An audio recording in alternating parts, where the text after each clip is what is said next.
میں بائیڈن کا دیکھ رہا ہوں کہ جس دن الیکشن ختم ہوا ہے 2.5 مہینے اس کو ملے ہیں پوری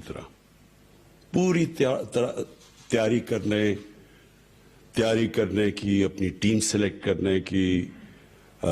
ہم تو نمبرز پورے کر رہے تھے نا، وہ اپنی ٹیم سلیکٹ کر سکتا ہے. پھر اس کو پوری اب بریفنگز مل رہی ہیں ڈفرنٹ منسٹریز سے، جو بیوروکریٹس ہیں اس کو بتا رہے ہیں کہ ہر چیز کا کیا سچویشن ہے. تو کہنے کا مقصد یہ ہے کہ پہلے تو یہ چیز پاکستان میں، اگر میں ہر چیز کو اپنی زندگی میں ریویو کرتا ہوں کہ کیا میں بہتر کیسے کر سکتا تھا، تو پہلی چیز تو یہ کہ ہمیں اس کو، یہ جو سسٹم کو ریویو کرنا چاہیے کہ جب آپ کی ٹیم بن جائے اس کے بعد پھر آپ کو ایک پورا ٹائم ملنا چاہیے گورنمنٹ سنبھالنے سے پہلے کہ اسپیسیفکلی گورنمنٹ کی تیاری کریں کہ آپ نے گورننس کیسے دینی ہے آپ کی، اور آپ کی ٹیم کی پھر بریفنگز ہو.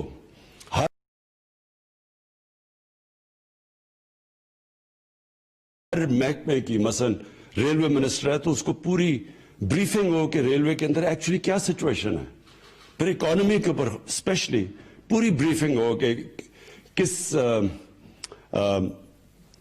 ڈیفیسٹس کیا ہیں، پھر بجلی کا کیا سچویشن ہے، گیس کا کیا ہے، تاکہ آپ جب آپ آفس سنبھالیں تو آپ کو پوری طرح پتا ہو کہ میں نے کیا ایجنڈا امپلیمنٹ کرنا ہے. تو میں نے اب جب اپنے آپ کو دیکھتا ہوں تو ہمیں تو 3 مہینے تو صرف سمجھنے پہ لگ گئے. ہر چیز جو ہم باہر سے بیٹھ کے دیکھ رہے تھے وہ بالکل مختلف تھی جب گورنمنٹ آئی. تو 3 مہینے تک تو سمجھنے کی کوشش کر رہے تھے. اور پھر یہ بھی میں آپ کو بتا دوں کہ کئی فگرز تو، اور خاص طور پہ پاور سیکٹر کی، یعنی 1.5 سال تک ہمیں ایکچوئل فگرز کا ہی نہیں پتا چل رہا تھا. وہی منسٹری سے کبھی کوئی فگر آ جاتی تھی، ہم سمجھتے تھے بڑا اچھا کر رہے ہیں، پھر پتہ چلتا تھا کوئی اور فگر آ گئی ہے اور ہم اتنا اچھا نہیں کر رہے. تو ایک تو میں اپنی اسیسمنٹ دے رہا ہوں کہ کبھی بھی گورنمنٹ کو، ایک نئی گورنمنٹ آتی ہے اس کو کبھی بھی اس طرح پاور میں نہیں آنا چاہیے. اس کی پوری تیاری ہونی چاہیے، اس کی پوری طرح ان کو بریفنگز دینی چاہیے. میں انگلینڈ میں مجھے یاد ہے کہ جب کنزرویٹوز لگ رہا تھا کہ ہار جائیں گے، اور جب کہ لیبر کی گورنمنٹ آئی، یہ جان میجر کی گورنمنٹ تھی، اور وہ جب جانے لگی تھی تو پھر ٹونی بلیئر جیتا تھا الیکشن. تو مجھے پتا ہے کہ وہ جو کنزرویٹو گورنمنٹ کو جب ان کو یہ لگا کہ شاید ہم ہار جائیں الیکشن، تو کیونکہ لیبر گورنمنٹ پہلی دفعہ آ رہی تھی، ان کی کوئی تجربہ نہیں تھا، کیونکہ بڑی دیر کے بعد مارگریٹ تھیچر کا بڑا لمبا دور رہا تھا، تو ان کو بڑی جب دیر کر کے لیبر آنا تھا تو باقاعدہ ان کی ٹریننگ کروائی گئی. بیوروکریٹس نے بتا کہ ان کو ہر سچویشن کا سمجھایا کہ ایکچولی کیا سچویشن ہے ہر ڈپارٹمنٹ کی، کدھر پرابلمز ہیں، کیا اپنی سجیشنز دی کیسے حل کرنی ہے. کہنے کا مقصد یہ ہے کہ نمبر 1 چیز تو ہمیں ایک سسٹم اپنے تھوڑا ٹویک کرنا چاہیے. ایک پیریڈ ہونا چاہیے جدھر کہ پوری طرح گورنمنٹ ڈپارٹمنٹس بریفنگ دیں، تیار ہوں، ہر ایریا کا پتہ ہو تاکہ آپ بہتر پریپیئرڈ ہوں. سیکنڈلی، ہمارے جو منسٹریز ہیں، اب تک منسٹریز نے جس طرح ہم چلے ہیں دیکھ کے سیکھتے رہے آن دا جاب، اسی طرح منسٹریز کے اوپر بھی اسی طرح چیزیں آئی. اور میں دیکھتا رہا ہوں کہ کئی منسٹریز نے زیادہ بہتر پرفارم کیا، کئی نے نہیں کیا، اور کئی سیکھ رہے ہیں، کئی آہستہ آہستہ ان کی پرفارمنس اوپر جا رہی ہے. اور پھر اس کے بعد ہمیں ایک ملک کے اندر یہ جو 18th امینڈمنٹ کے بعد جو پاور ڈسٹریبیوشن ہوئی ہے سینٹر سے صوبوں کے اندر، اس کے اندر بھی ایک مجھے لگا کہ ابھی تک 18th امینڈمنٹ کی پوری طرح اس ملک کو سمجھ نہیں ہے کہ کون سے شعبے، مثلا فوڈ سیکیورٹی ہے، میں صرف آپ کو مثال دے رہا ہوں، ہے تو ہماری فیڈرل گورنمنٹ کے پاس، لیکن ساری نیچے جو پاور ہے وہ پروونسز میں چلی گئی ہے.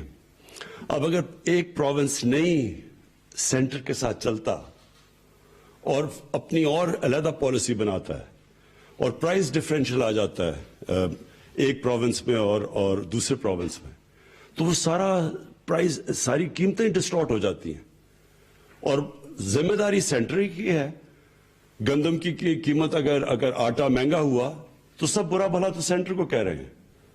لیکن سینٹر کے پاس کنٹرول ہی نہیں ہے کہ اگر ایک صوبہ اپنی گندم نہیں ریلیز کرتا, مارکیٹ میں نہیں دیتا, تو پرائس ڈفرینشل کو وہ نہیں ختم کر سکتا, اس کے اختیار میں نہیں ہے. لیکن ذمہ داری ایک اس قسم کی سینٹر میں. تو میں یہ ڈسٹورشن اس لیے بتا رہا ہوں کہ اس سے ہم نے بڑی چیزیں سیکھی ہیں کہ جو میرے خیال میں کہ ہمیں آگے جا کے ان کے اوپر کام کرنا چاہیے. مثلا انوائرمنٹ ہے, اب انوائرمنٹ بھی صوبوں کے اندر چلی گئی ہے, لیکن انوائرمنٹ ہمیشہ ایک فیڈرل لیول پہ رہنی چاہیے, کیونکہ سارے ملک کی انوائرمنٹ ہے. یہ تو نہیں کہ ایک صوبے میں ایک انوائرمنٹ ہوگی اور دوسرے میں دوسری ہوگی. اور اسی طرح کئی چیزیں آہستہ آہستہ ہم سیکھتے جا رہے ہیں. آج جو یہ بڑا اچھا ایک سٹیپ لیا ہے کہ ہر منسٹری کی پرفارمنس کی ایویلویشن ہوگی, یہ بالکل صحیح ڈائریکشن پہ سٹیپ ہے. کیونکہ اصل میں تو 5 سال کے بعد فیصلہ, یہ پبلک نے یہ فیصلہ کرنا ہے کہ کیا ہم نے ان کی زندگی بہتر کی یا نہیں کی, کیا ہم نے لوگوں کے لیے جو ہم نے ان سے وعدے کیے تھے وہ پورے کیے یا نہیں کیے. تو وہ جو گورننس ہے وہ تب تک جب تک کہ ساری منسٹریز پرفارم نہیں کریں گی ہم گورننس نہیں دے سکتے. تو یہ جو آج ایک سٹیپ لیا ہے اور یہ جو ہم نے کانٹریکٹ سائن کیے ہیں, یہ میں شہزاد ارباب آپ کو خراج تحسین پیش کرتا ہوں کہ بڑا اچھا انیشیٹو ہے. یہ اب ہم اپنے اوپر پریشر ڈالیں گے کہ ہمارے تقریباً اب 2.25 سال ہیں, اور جتنا بھی اب باقی ٹائم رہ گیا ہمیں اب اپنی جو گورننس کی پرفارمنس ہے اس کو بہت آگے لے کے جانا ہے. کیونکہ اب ہمارے پاس تو ایکسکیوز نہیں ہے کہ ہم سیکھ رہے ہیں, ہم نئے ہیں یا تجربہ نہیں تھا, کیونکہ ہماری تو گورنمنٹ پہلی دفعہ, زیادہ تر لوگ پہلی دفعہ پاور میں آئے. تو یہ اب پرفارمنس کا ٹائم آ گیا, اور پرفارمنس کے لیے اپنے اوپر پریشر ڈالیں. اب یہ جو آپ کانٹریکٹ سائن کیے ہیں ان کے اوپر ایویلویشن ہوگی ہر منسٹری کی, اور ہر منسٹری اپنے اوپر بھی پریشر ڈالے گی کہ انہوں نے اب یہ ٹارگٹس میٹ کرنے ہیں. اور ان ٹارگٹس کے اندر جو سب سے بڑا چیلنج مجھے نظر آ رہا ہے, میں ابھی آپ کے سامنے رکھ دیتا ہوں, وہ ہے پاور منسٹری کا. جو سب سے بڑا اس وقت پاکستان کا اگر ایک چیلنج ہے جو مجھے کئی دفعہ رات کو نیند نہیں آتی سوچ کے, وہ ہے ہماری پاور منسٹری. جو بجلی ہے, یہ جو بجلی کا سیکٹر ہے, یہ ایک اتنا کمپلیکس اور کمپلیکیٹڈ سیکٹر ہے. اس میں اتنے ڈفرینٹ چیزیں ہیں جن کو آپ نے سب کو ریشنلائز کرنا ہے, ان سب کو سنکرونائز کرنا ہے. اگر ہم نے کوئی بھی عوام کو ایک ایسی بجلی دینی ہے کہ جو ایک ان کی وہ افورڈ بھی کر سکیں, اور ساتھ ساتھ یہ جو قرضوں کا پہاڑ چڑھتا جا رہا ہے, جو سرکولر ڈیٹ ہے, اس کو کیسے بچائے. تو یہ ہمارے لیے, میں ابھی آؤٹ لائن کر دیتا ہوں کہ ہماری گورنمنٹ میں جو سب سے بڑا چیلنج ہے وہ ہے پاور کا. یہ ہے ہمارا نمبر 1 چیلنج, جو کہ جو ہمیں اس پہ جتنا بھی ہم کام کریں اور کوشش کریں, اس کے اندر کئی فیکٹرز ہمارے کنٹرول میں, کئی ہمارے کنٹرول میں بھی نہیں ہیں. لیکن نمبر 1 میں صرف چیلنجز سامنے رکھ رہا ہوں. دوسرا جو ہے ہماری سبسڈیز, ہم تقریباً 2,500 ارب روپے کی سبسڈیز دے رہے ہیں, اور کوشش یہ ہے کہ سبسڈیز تو ہونی چاہیے, ہر ملک میں سبسڈیز ہوتی ہیں, اور اس کا مقصد یہ ہوتا ہے کہ آپ کا جو کمزور طبقہ ہے اس کو آپ اس کے لیے سبسڈی دیتے ہیں, اس کی مدد کرتے ہیں, اس کو بینیفٹ دیتے ہیں سبسڈی سے. اور ساتھ ساتھ جو دوسرا مقصد ہوتا ہے کہ جو علاقے پیچھے رہ گئے ہیں ان کے اوپر ان کو سبسڈائز کیا جائے. اور جو تیسری چیز ہے وہ یہ ہے کہ ویلتھ کریشن کے لیے, مثلا ہمیں ایکسپورٹس, اگر ہم ایکسپورٹس نہیں بڑھاتے تو ہمارا یہ جو سب سے بڑا مسئلہ کرنٹ اکاؤنٹ ڈیفیسٹ کا ہے, اور جو اللہ کا شکر ہے آج جو ہم نے اب یہ 5ویں مہینے فگر دیکھی ہے کہ ہمارا جو کرنٹ اکاؤنٹ ہے وہ سرپلس میں چلا گیا 5 مہینے رننگ.